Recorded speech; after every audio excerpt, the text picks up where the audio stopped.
Hello guys, B.O.R.G Dexter here, and in this video I will talk about the Game Awards and my favorite games that have won some awards and the games that have been announced and are yet to come out. So just to be clear, I'm not gonna cover the entire thing, I'm just gonna talk about games that won awards and discuss that, and I'm gonna talk about my favorite games that have been announced. Okay, let's get to it. First, I will talk about some of the games that were nominated and/or won at the Game Awards in various categories. First, the most prestigious award, Game of the Year. Astro Bot won here, and I think that was deserved, even though, it's kind of a kids game not aimed mainly at adults. There's a ton of fun to be had, and I must commend the devs for, firstly, they've been cranking out free updates for a while now. Those time trial levels, which are aimed at those perhaps older players that are looking for more of a challenge. And the most recent Winter Wonder update, which I covered on this channel. I must also commend Nicolas Doucet, I hope that's how you say it. He had a great speech after receiving the award and even commended those platformers that came even before the PlayStation 1. Kind of nice to see in here. And then last and not least, and you want to stay for this one because I didn't plan to say it, but I'm going to say it anyway.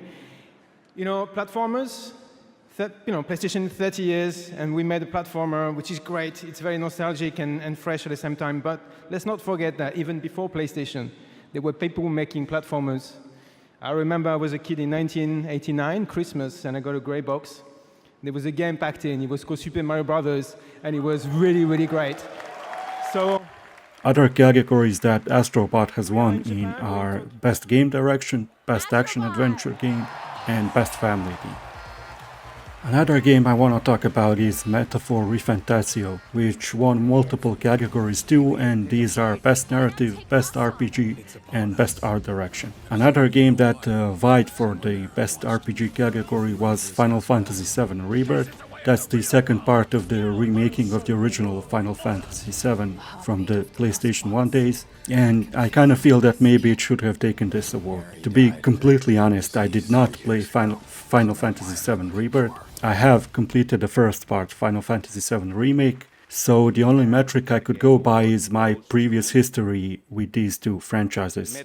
I mean companies that make these RPGs, so with Final Fantasy and games like Metaphor and Shin Megami Tensei and the like. So I have played and completed Final Fantasy 8, 9, 10, 10-2, 12. I hated this one, I hated Final Fantasy 12, 13 and 15.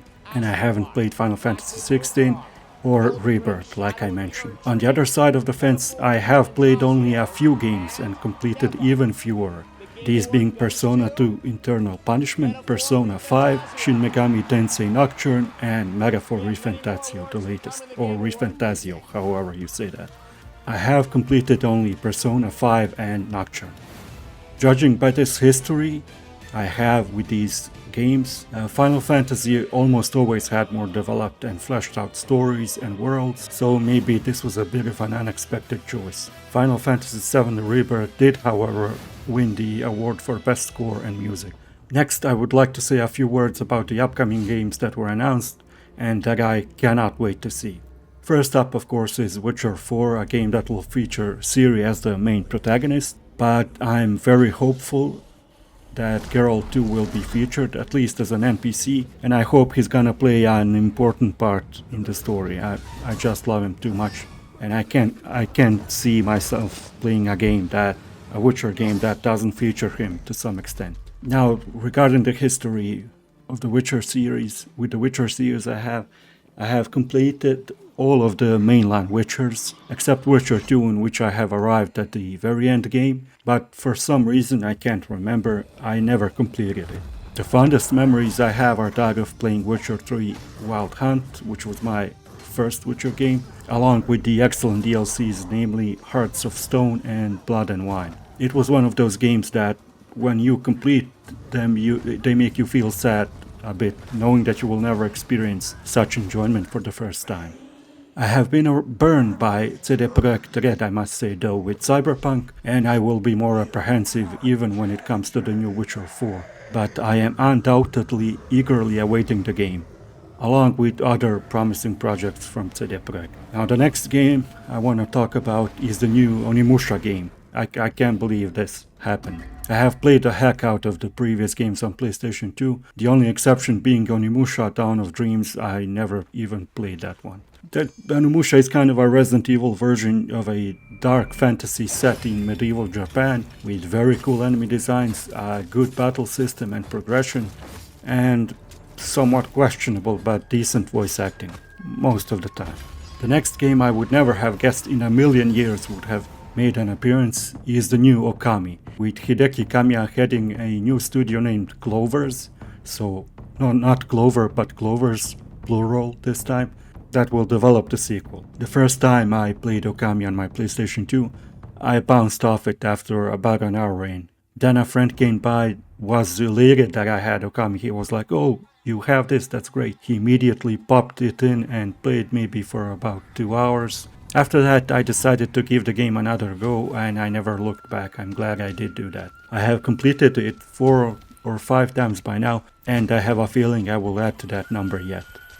The amazing art style, quirky and compelling characters, Itsun being my favorite, and the very innovative celestial brush that quite literally draws your problems and obstacles away, whether it be in combat or while traveling and exploring the world.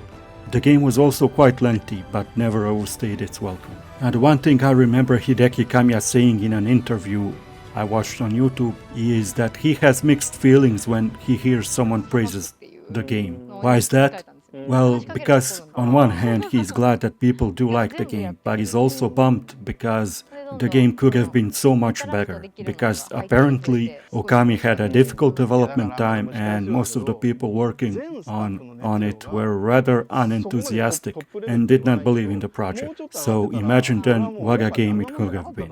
Whatever the case may be, if the new Okami is even near the quality of the first one, we're gonna have an amazing game on our hands.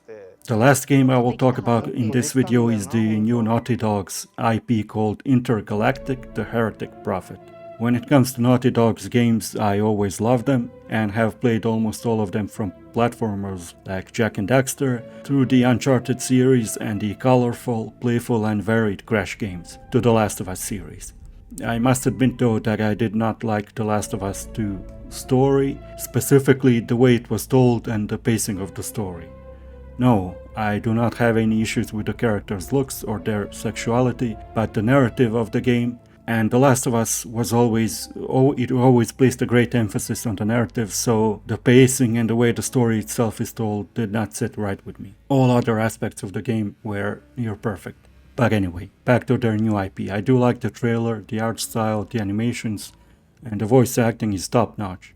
The music too is also very good. And I'm glad that the studio pivoted to a very different game setting. It takes a bit of guts to do that. They did not decide to play it safe. And kind of with the whole Last of Us, people are kind of tired of that with all the remasters and stuff. I'm glad that they decided to go for a new IP. The only thing I'm a bit afraid of from what I saw in that trailer is that the combat may be like that of Elden Ring and similar games, which I never did like, and if you like it, that's fine, but I think the combat of such games, namely FromSoft games, is specific, for a lack of a better term, and should not seep into any other games. Now, we didn't see any gameplay, but I'm hopeful that the battle in this new game will be more like God of War and stuff. The premise of playing as a bounty hunter while potentially, hopefully, zipping around the planet in our Porsche space car / ship is very enticing. Alright, that's gonna be it for this video. Let me know in the comments down below what games that have been announced at the Game Awards are you most looking forward to, and do you agree with their picks for all the rewards in the various categories. Until next time, see ya.